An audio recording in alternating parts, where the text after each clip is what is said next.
Hi, this is James Sedley and welcome to the Living in Naples channel. In my recent episode, I shared some thoughts on the upcoming changes due to the National Association of Realtors settlement, focusing on what those changes might mean for home sellers. Today I'm going to follow that video up with a look at how the settlement may impact buyers. Before jumping in, let me thank those of you who have taken a moment to subscribe, as well as those who continue to like and share this channel's content. I sincerely appreciate it and hope you'll continue to do so.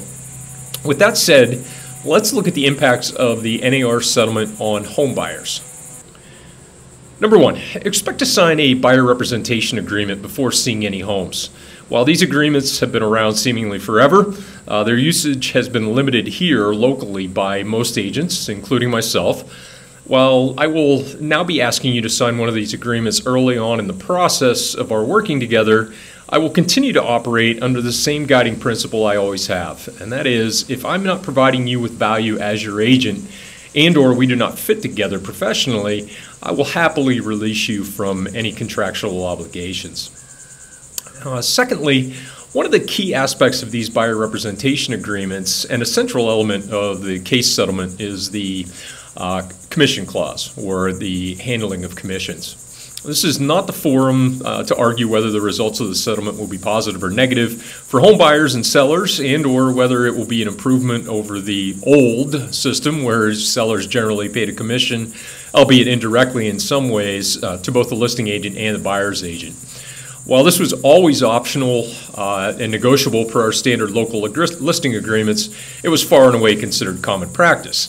While I noted the very good reasons why sellers should strongly consider continuing to offer a cooperating commission to buyers' agents in my aforementioned recent episode looking at the NAR settlement from the seller's perspective, let's make the worst case assumption here that the seller of a home of interest to you as a buyer is not offering any such compensation to the buyer's agent. The buyer representation agreement that you will have signed before seeing any homes is going to include a commission agreement in it, specifying how much you will compensate your agent for representing you and securing your new home. Hopefully that all makes sense, but let's look at some examples to understand how this all would or might play out in the real world. To do so, I'm going to use the same number I used in the seller perspective vision of this episode, a home listed for $800,000.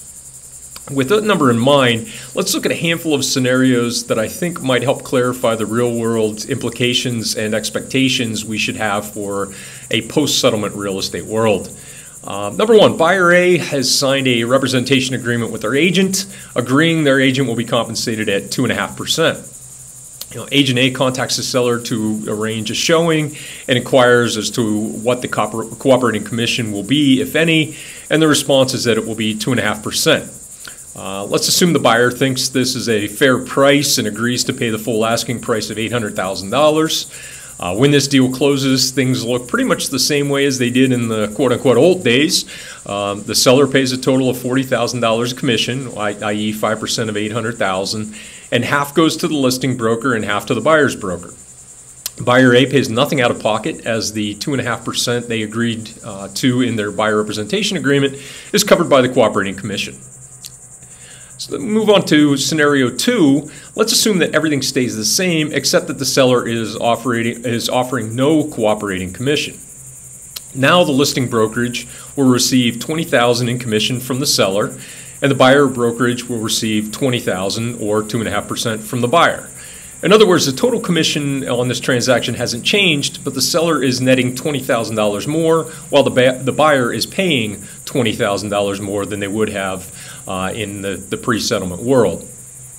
And for scenario three, let's assume the seller is choosing to pay a total of 4% commission, split evenly between the listing and buyer brokerages.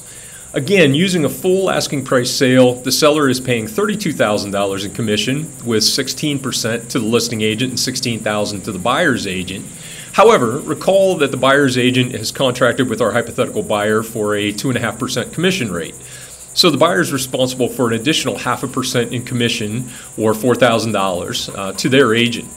So the total commission on this transaction is actually $36,000, with the buyer's side getting 20% of that and the listing side $16,000. Again, we could tweak the numbers all we want, but what are the odds of things playing out equally often between scenarios 1 to 3 as I've laid them out here? Now, frankly, I see scenario 2 happening the least often. Instead of buyers coming up with extra cash at the closing table to pay their agents directly, what is more likely is that buyers will make offers that are contingent upon the seller providing a closing concession equal to the cost of the buyer's agent commission if they weren't previously offering a cooperating commission up front. Or if the buyer is going to budget to pay their agent directly, they're going to factor that into the price they're willing to pay for the house. In other words, let's revisit scenario 2 for just a second to see how this might play out. So our buyer is budgeting $800,000 for the home, inclusive of any commissions they may have to pay.